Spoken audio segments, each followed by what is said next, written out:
In today's show, my guest and I discuss why it is that parents feel like they're fighting a constant battle when trying to get their kids to eat healthy, nutritious meals. Definitely, kids have their own likes and dislikes when it comes to food, but there are some huge corporate entities, very, very well funded, that work against parents' wishes when trying to influence kids and their eating habits. So, who are these entities? And what strategies do they use to mentally and even physically influence children's eating habits? And lastly, what can parents do to successfully fight against those influences? Well, let's find out.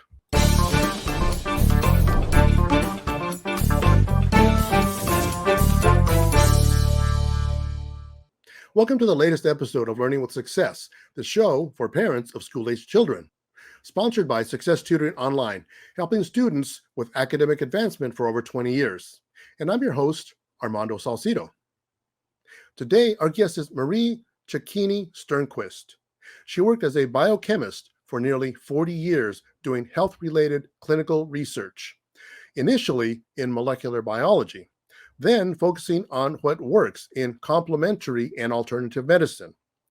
Her education is in molecular medicine and microbiology, earning her Bachelor of Science degree in environmental biology, after which she then did postgraduate research and advanced coursework in molecular biology, early nervous system development, and immunology.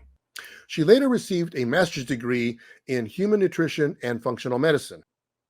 Marie has her own practice emphasizing diet and lifestyle to restore a person's health by reducing key stressors and providing that person's body with the genuine building blocks that it needs.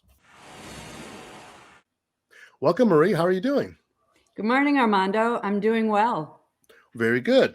Thank you. So, based on all the things that I just read that you've done in the fields of nutrition, biology, molecular medicine, environmental biology, and immunology, just to name a few, we could easily jump into so many different topics, but I think we should concentrate on just one for today.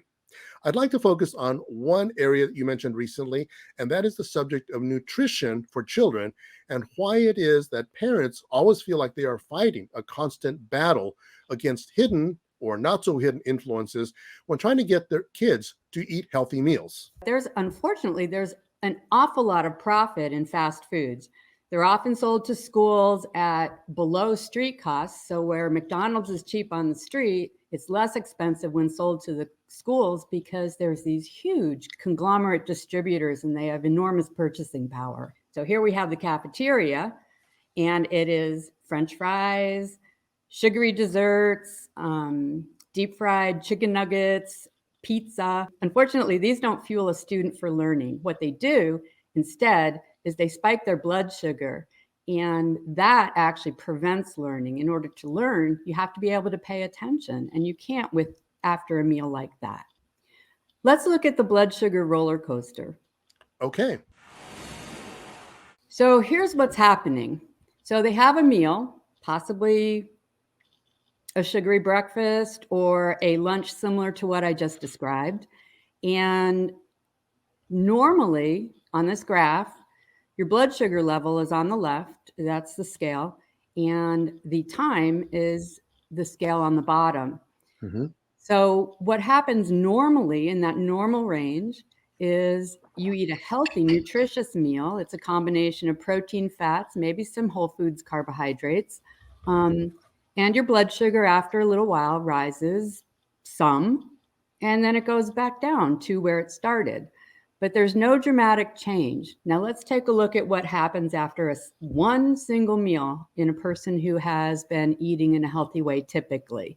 That's the blue dash bars right above normal and right below normal. Blood sugar goes up so fast that then your body does some things to prevent it from getting into an unhealthy high range. And what it does is it produces a lot of insulin. Insulin forces the sugar that's in the bloodstream into the cells, ideally because they're going to use it for fuel. So the insulin comes out, pushes the sugar out of the bloodstream so that it doesn't get to toxic high levels. And that causes blood sugar then to become too low. That's called hypoglycemia. And there's a lot of symptoms with that, including anxiety, jitters, failure to pay attention, things like that. Now, let's say this goes on for a while. Every morning, the child gets up, eats a sugary breakfast, and now the body has become a little resistant to the insulin. Why? Well, because the cells that are receiving too much of the sugar, it's actually toxic to them as well. But the cells had their own toxicity associated with this. So they kind of close the gates where insulin no longer works. So when insulin no longer works, now blood sugar goes up even faster, starts approaching very unhealthy toxic levels in the bloodstream, and the body makes even more insulin to prevent this from getting into a range where it actually could cause seizures. Because of all that extra insulin, it has very rapidly pushed the sugar out of the bloodstream and into the cells, and it drops to even lower levels, again, in the hypoglycemia. It will miss this because you do it fasting. And at fasting, it's returned, the body has mechanisms to return it to something in a healthy range. So this keeps going on, unknown to anybody, and sugary breakfasts are still being consumed. Lunches that rapidly turn into blood sugar are still being consumed. And now we have a situation where that cell has a choice. It can either die, or it can produce so many barricades to any more sugar entering into it that insulin no longer works. This is beyond insulin resistance. It is. However, it's really diabetes. And that's the top bar. That's when blood sugar never comes down. Unfortunately, this is often the first time anybody ever diagnoses a child having a blood sugar imbalance. And that's what we're really needing to address, because it's not just the short term. This happens after months, but it also has long-term brain function consequences that I'll get into in a minute. Wow. And I know that diabetes can really be bad. There are steps a person can take by remedying their diet and other lifestyle factors to make this go away. I mean, a lot of people actually have a great success with strategies that can resolve insulin resistance. Wow, that's good. Excellent. So it isn't just the post-meal energy slump, the hypoglycemia, low blood sugar that we're talking about. Yes, that leads to becoming obese, becoming diabetic, having other health situations. It leads to cholesterol imbalances. There are many, many, many studies that show exactly how and why this leads to long-term behavioral and learning dysfunction. We have academic behavior, we have social behavior, we have delayed development in children that have this going on. And again, it's undiagnosed, so nobody really knows that this is occurring. Parents are just simply seeing that their child is not thriving in some way. So interestingly, Armando, children know. They know that they're eating in an unhealthy way. Recently, researchers surveyed adolescents and found out that a whopping third of these surveyed adolescents knew that they were eating unhealthy foods. They were doing it anyway. So one has to ask the question, well, how come? I mean, a lot of adults even have unhealthy habits. They do it anyway. Well, how come? So how come? Did you know that nearly $5 billion, $5 billion, are spent by fast food companies, sugary cereals, and sugary drinks on advertising aimed at children? $5 billion with a B. Yes, I did say that. Wow. Specifically aimed at children. This is not the additional 15 billion that's aimed at everybody, but aimed at children. Fast food companies, sugary drinks, and sugary breakfast cereals. 5 billion. It's not just the TV advertisement. This is social media, video games, positioning in movies. There's any number of sneaky ways that companies can advertise. Now, I think we also have some graphics to illustrate this.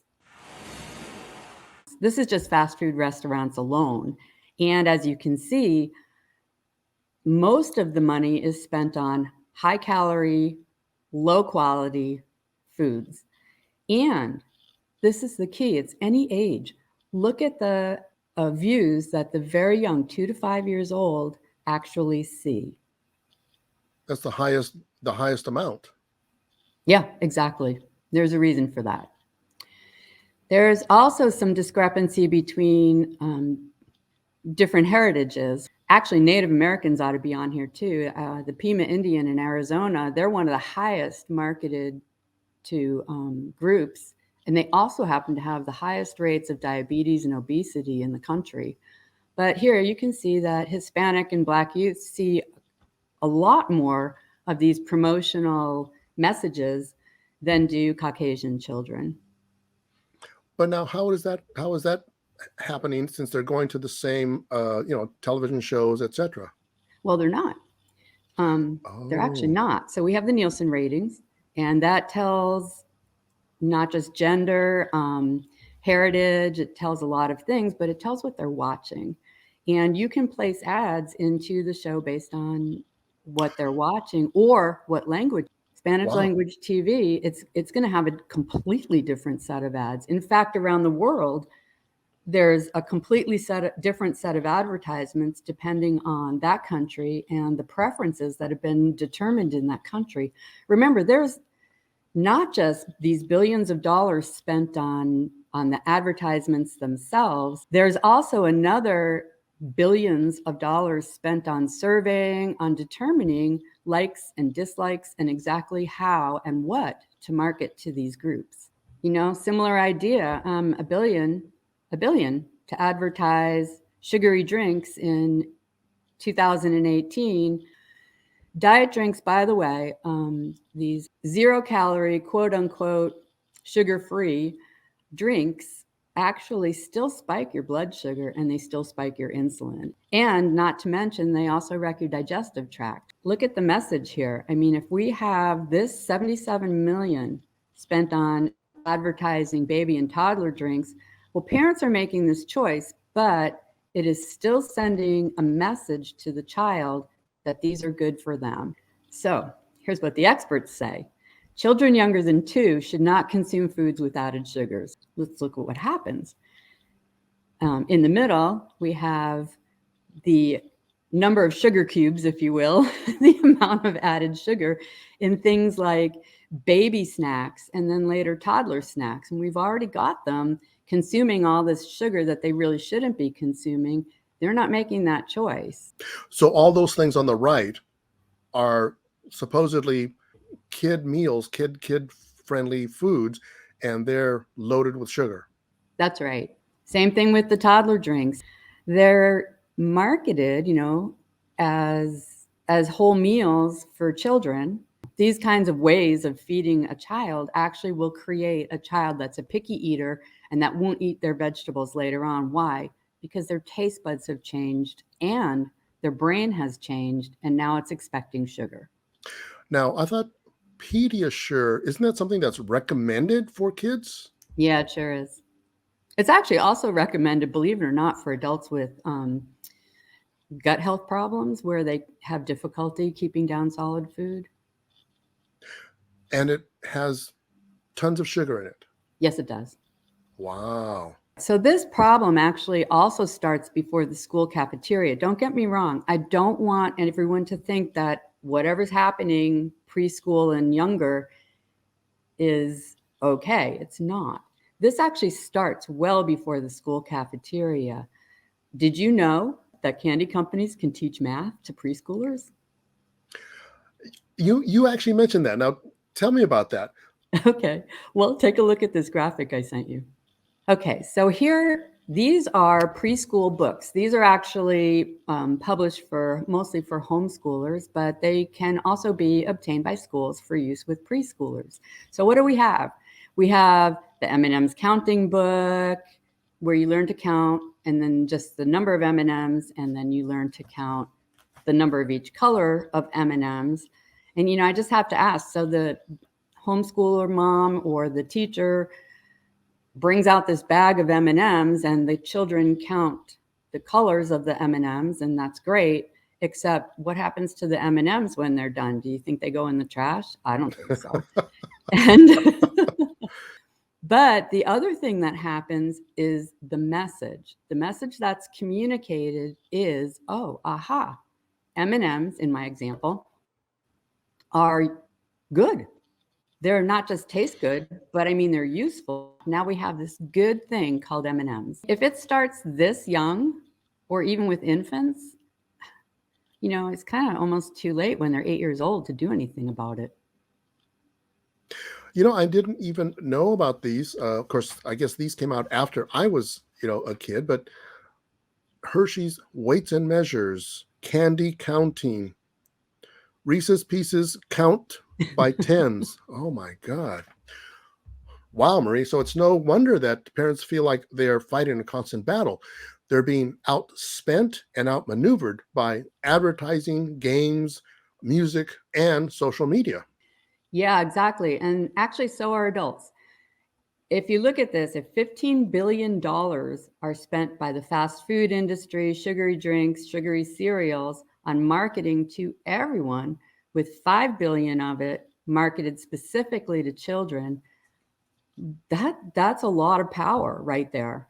To put it in perspective, our National Institutes of Health, right, the largest government entity involved in studying and figuring out what works, including nutrition, spent 12.5 billion, less than the 15 billion.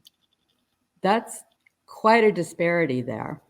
That's 12.5 billion, not on everything they do, but specifically on diabetes, cardiovascular disease, obesity, and those things linked with an imbalance in blood sugar and in really unhealthy eating habits. Now, let's go back to the marketing and break it down. So, less than 1% of that 5 billion that's spent on children is spent on promoting fruits and vegetables. Less than 1%. About 9% is spent on other foods, whole foods that might be labeled healthy. So 40% is spent on fast food marketing, and 51% is spent on sugary drinks. So more than half of the marketing budget is on sugary drinks. This concentrated marketing to children is just a crisis. It's a true marketing crisis, and it's creating a health crisis in this country. How are parents supposed to fight against that? It's really not the massive dollars spent. It's understanding exactly how this is happening. Like, what is the advertisement? If it were obvious, if I were to say, buy this pen because I'm a nutritionist, I'm Marie Sternquist, you'd say, oh, that's an advertisement. And Bic probably paid for that. And you'd be right in all ways. Adults won't pay attention to it. And by the way, most children won't either. So instead, they get sneaky. It's content. It's part of the show. It's a game. It's on social media. None of this is obvious to children. Please understand, children under 5, they do not know the difference between what they're being shown and what's reality. They cannot tell that. So if you show them on TV or anything, anywhere, children having fun, and oh, by the way, they happen to have Pepsi, which, oh, by the way, the label has to be facing the camera, right? If, their favorite person is having a Pepsi and they're all having fun, well, they think if they have a Pepsi, they're going to have fun. Between 5 and 8 years old, we start developing an ability to discern an advertisement that's not part of the show from the show itself. So they still get sneaky. Most of these major fast food companies, these products that are marketed to children, most of them have their own website that is designed to attract and appeal to that child, where you can play games with your favorite M&M's character, so to speak, or your favorite M&M's color. And it just goes on, where they're engaged now, and the content of the main show is positioned with something that is being marketed to children. Once you understand advertisements and their persuasive intentions, which happens after 8 years old, you can start seeing the difference. What can parents do? They can actually make their children aware of this. So it goes like this. There you are watching your favorite movie, and the hero, always the hero, never the really bad guy, is eating a bag of Doritos, of course, with the label faced toward the camera. And so everyone knows it's a bag of Doritos. It really has nothing to do with the plot, just happens to be a snack that hero kind of likes. And next thing you know, the child is looking to see if maybe there's a bag of Doritos or something similar in the house, because one, it does stimulate cravings. And two, now down the road, when mom goes shopping, oh, you've got to get Doritos, mom. And the persuasive factor of this becomes a persuasive factor between child and parent who's doing the shopping. So these ads look like this.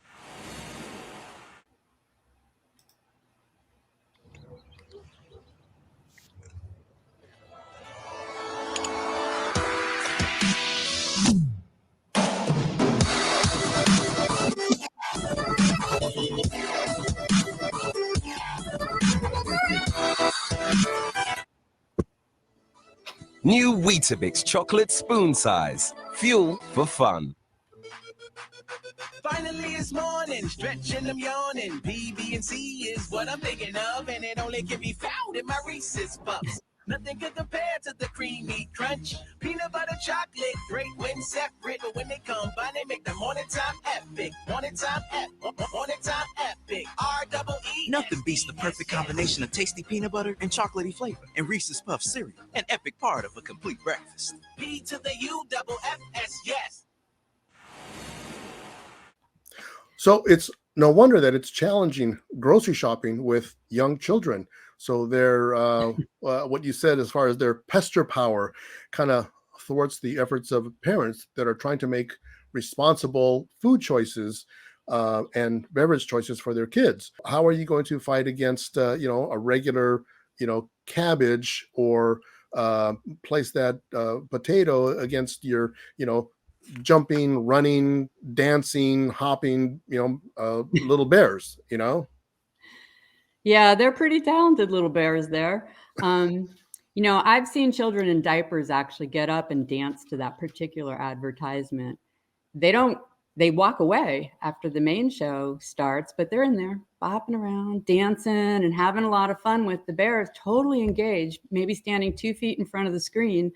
And then the ad ends and they leave. I have some stats.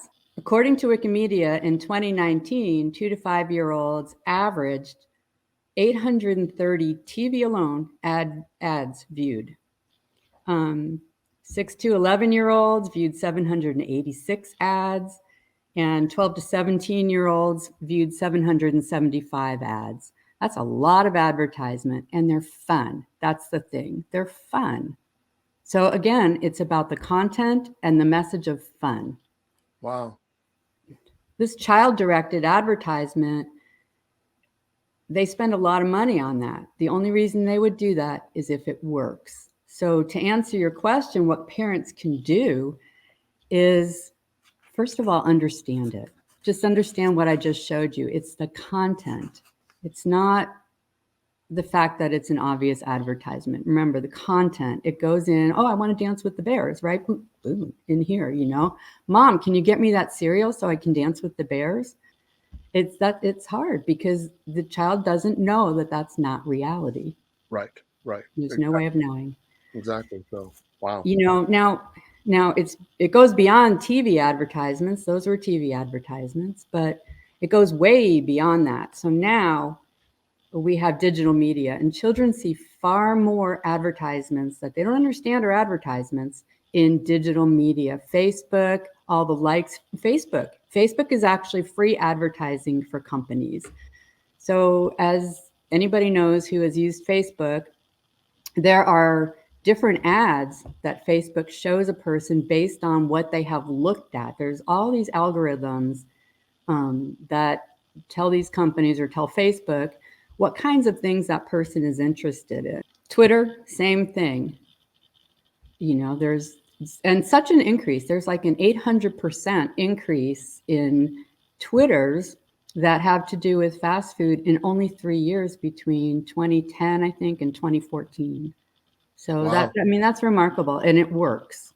Now it even gets more crazy because there are video games dedicated to fast food and junk food and sugary drinks. You can your child can download Fanta Fruit Slam and play dodgeball with the Fanta flavors and characters. It's amazing. Now let's take another look at exactly why this is really horrible from a physical standpoint and a learning standpoint.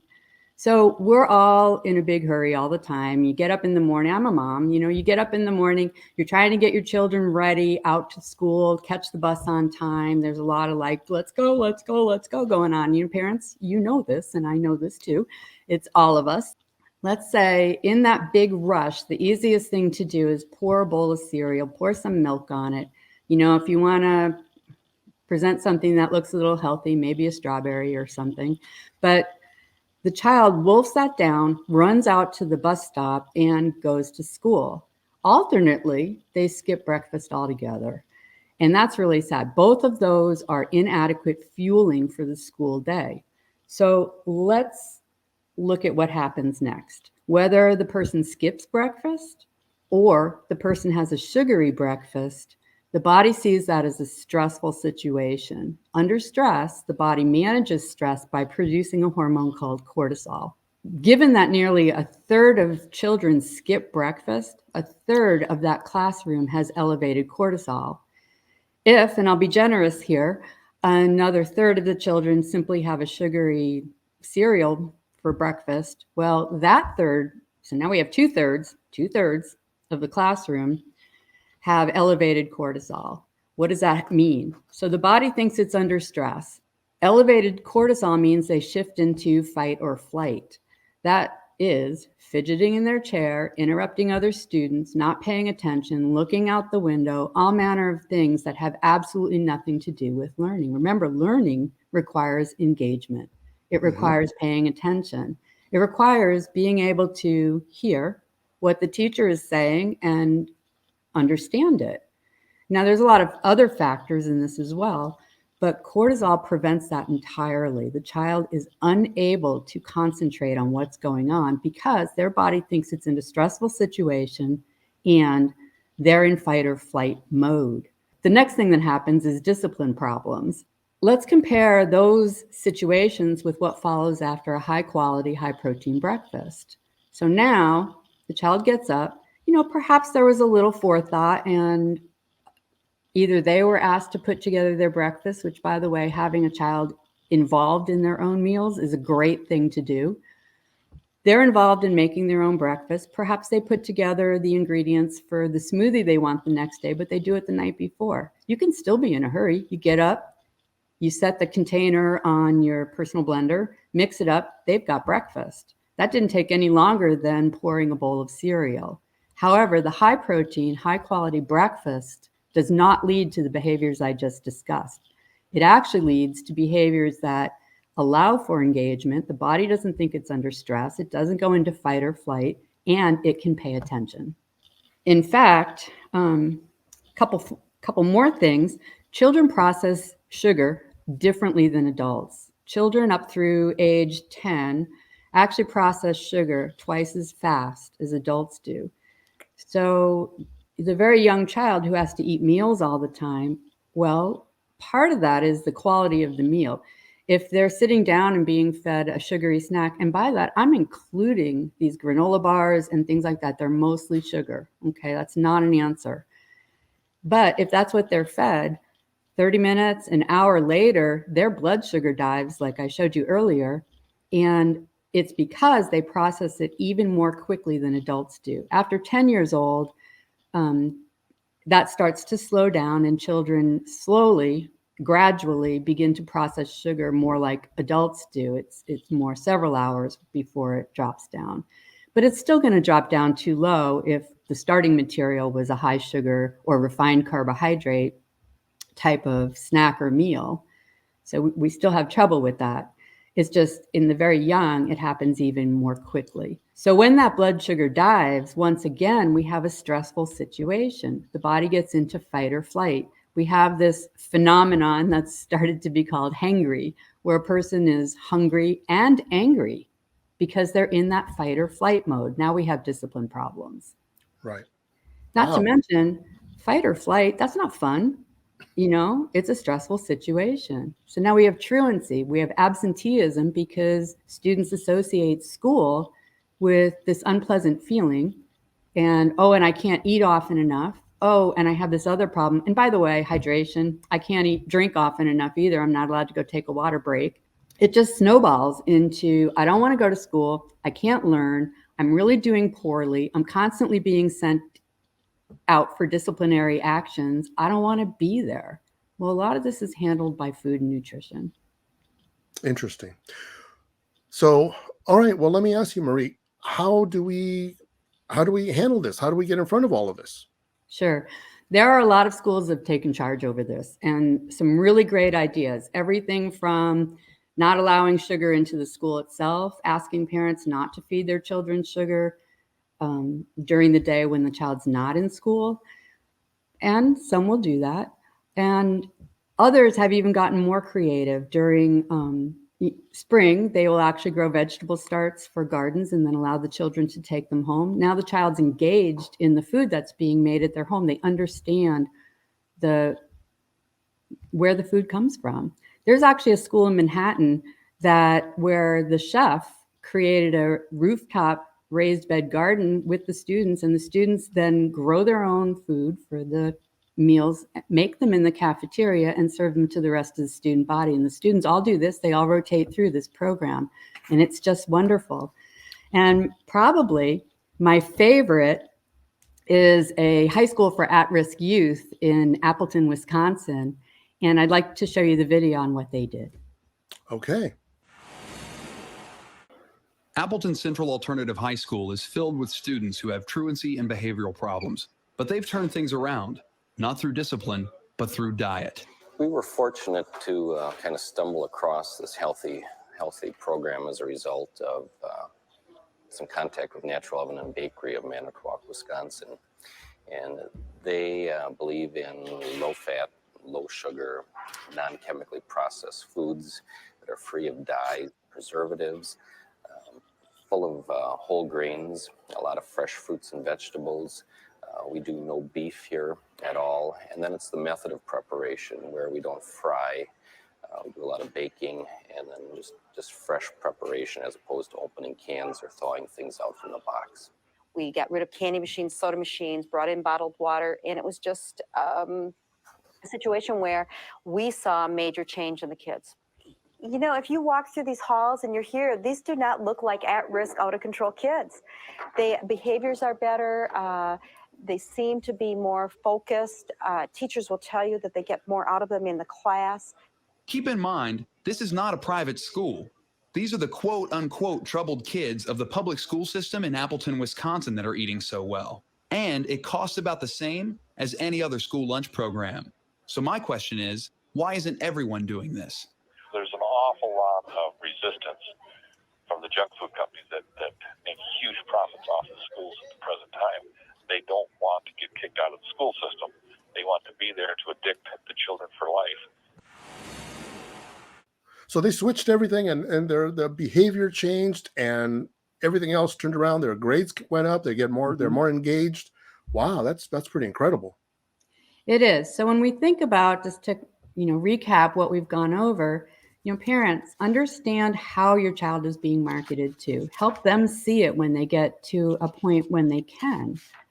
And know that, what they did at Appleton is remarkable.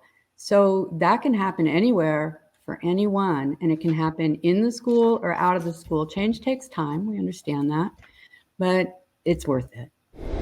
Wow. Well, I'll tell you, Marie, this has been very eye-opening. And I think hopefully for a lot of parents also, it's just amazing how much money is actually spent on these sugary snacks, foods, drinks, and breakfast cereals. It can be overwhelming. And for anybody that's watching, I first met Marie because she was a tutor, one of our tutors at Success Tutoring. She helped with students with higher level math and science, did a great job. And just wanted to put a little plug in there to show the level or quality of tutors that we get. The instructions that we get are very high level. So Marie, if somebody wants to reach out to you or talk to you or set up a consultation about their own health or the health of their child, how would they do that? Well, they can reach me by email. In fact, if they do, I'd like to offer that some of the handouts I created for this show that we've posted below, I can email them those handouts as well. They're lovely, and they give parents even more resources. My business line is 907-222-1824. That's 907-222-1824. Just call and leave a message that you saw this and would like to speak with me. I'll speak with you at no charge for, an initial consult, and we'll go from there. Also, I have websites.